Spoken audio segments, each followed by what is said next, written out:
little old ladies in the church will come up and tell me, "Oh, thank you for writing this or setting up the social reminder. I forgot about it, but then I saw it on Facebook. I remembered to come." And so I immediately see the direct feedback. And that's just been a really helpful reminder of like, why do you write? It's to communicate with people. Like I said, just reinforcing that human connection.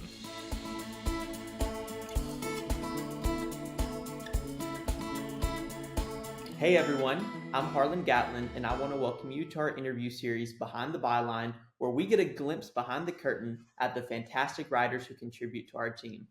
Joining me today is Jason Harper. Jason, you want to take a couple minutes to introduce yourself here? Hey, yeah, my name's Jason Harper. I've been a freelance content marketer, writer for the past 2 or 3 years now. Had a background in marketing in a few different companies. Yeah, now I'm freelance working for myself and loving it.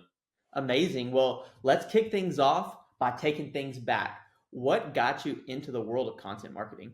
I always had a leaning in that direction. I was thinking about this today where I really got started back in high school. I was on the journalism team, working on the yearbook, that sort of thing. But I wasn't really interested in journalism as a career. I didn't know about other writing options. So I just kind of went into the workforce. I always worked for small companies. I always kind of got pulled into helping with the website or that sort of thing. In particular, there's one company I got hired as a customer service manager, but it was a small company. You wear a lot of hats. And so I started helping with the website and then started helping with emails and then started helping with social and started to kind of reuse those skills I learned back in high school. And then I started needing a change in my career. And I was thinking, like, what do I enjoy most about this job? Because again, I wore a lot of hats. And I realized that what I enjoyed the most was the marketing content side of things. So I just kind of decided, okay, I want to pivot my career into that direction specifically. Amazing. I love that often with interviews like this, the start of your career in content marketing often begins way before it actually started. You Yeah. trace yours all the way back to your journalism days in high school and that passion for writing that eventually just develops into a career later down the road. That's always super exciting. You mentioned you started a few years ago officially, but you've written for several industries since.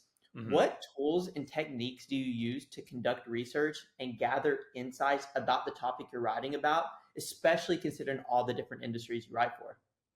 Um, Really, it's a lot of Googling and a lot of reading. I always want to make sure I have a baseline understanding of what I'm getting into. So I do a lot of automotive, and that's pretty easy to research. You just go to Ford's website and look up the vehicle that you're writing about. Some other industries, I've done a lot of industrial clients, like dust collector manufacturers, that sort of thing.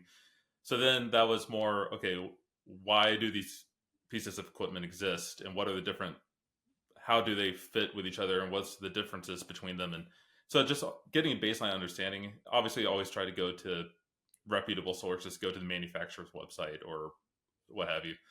I've discovered that a lot of the AI tools out there have really awesome research tools where you can kind of, I mean, obviously you always want to verify what you get from AI, but they'll have a research button where it'll search the web, and that's a good starting point to get a broad overview of an industry that I'm not familiar with yet.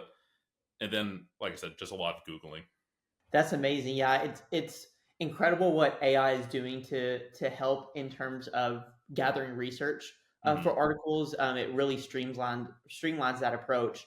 I think this kind of curtails to another question I have, and that's how do you stay up to date with the latest trends and developments in the industries that you're writing for?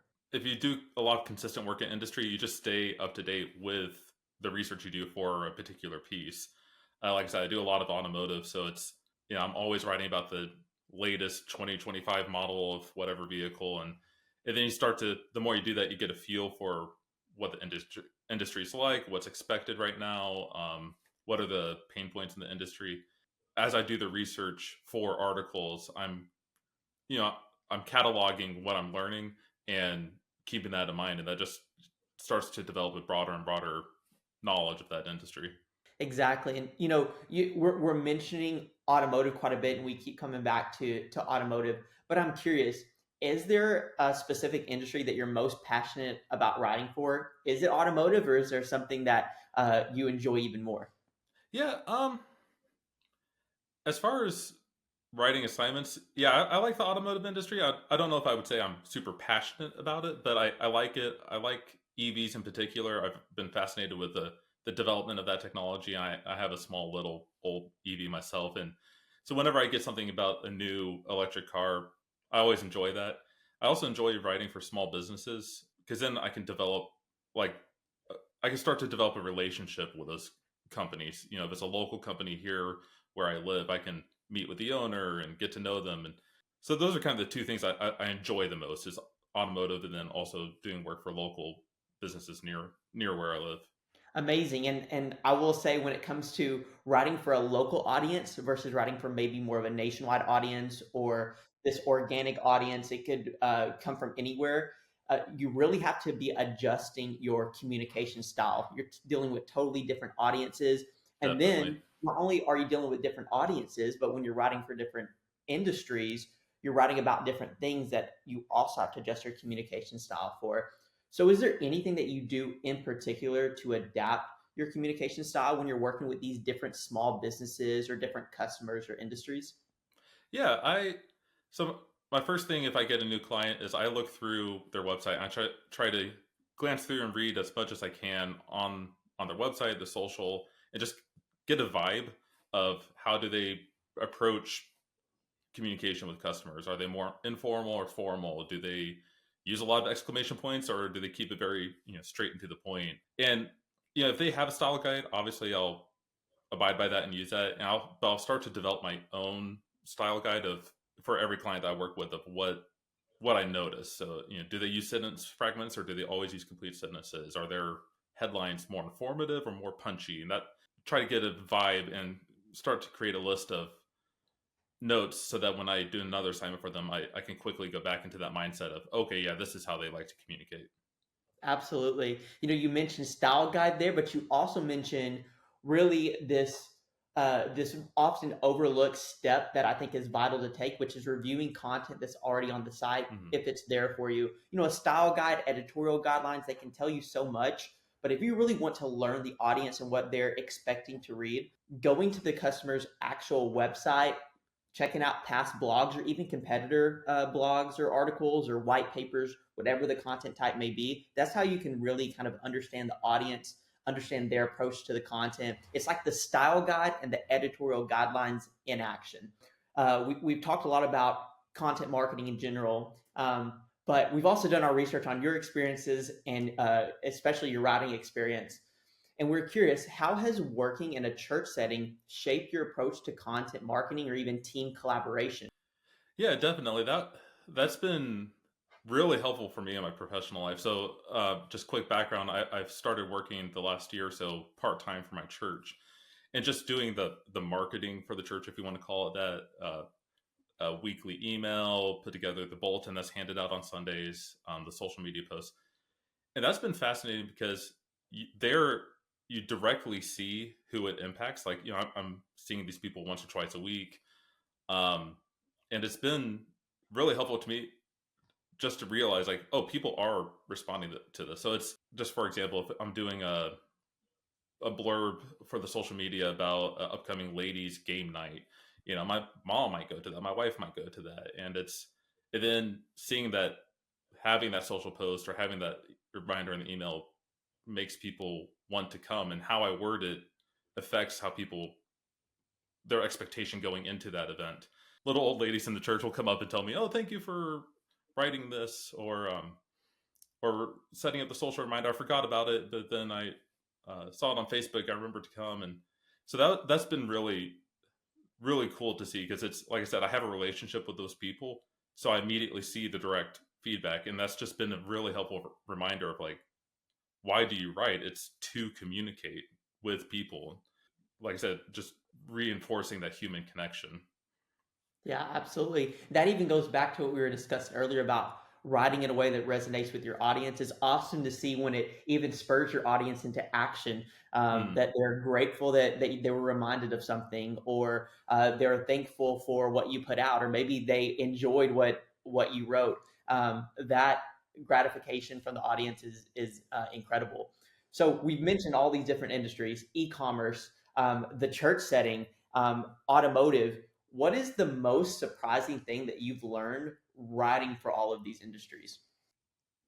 Oh, I guess it kind of goes back to the fact that no matter what you write, I think what I enjoy most is that you are connecting with people. And even if it's someone a year down the road that you'll never meet, if you're writing an article that they'll read and respond to, it's just cool to have that, even if it's just little moments of things that live beyond you, it's, you're making an impact. And especially if you're working for a client, you're trying to help them with their business, you're trying to help their customers know what they're getting into. So it's just that spread of what, our work will continue to spread and affect things well after we're done putting in the work. Absolutely. We've talked about how you got into content marketing. We've talked about where you're at now. So I think the best way to wrap this up is to talk about the future. What are your future goals and aspirations as a content writer and as a strategist? Yeah, it's so what I've done a lot so far in this stage of my career is assignments, and which I've really enjoyed, but it's just a lot of, I get an assignment, I write it, submit it to the client, and then move on to the next one.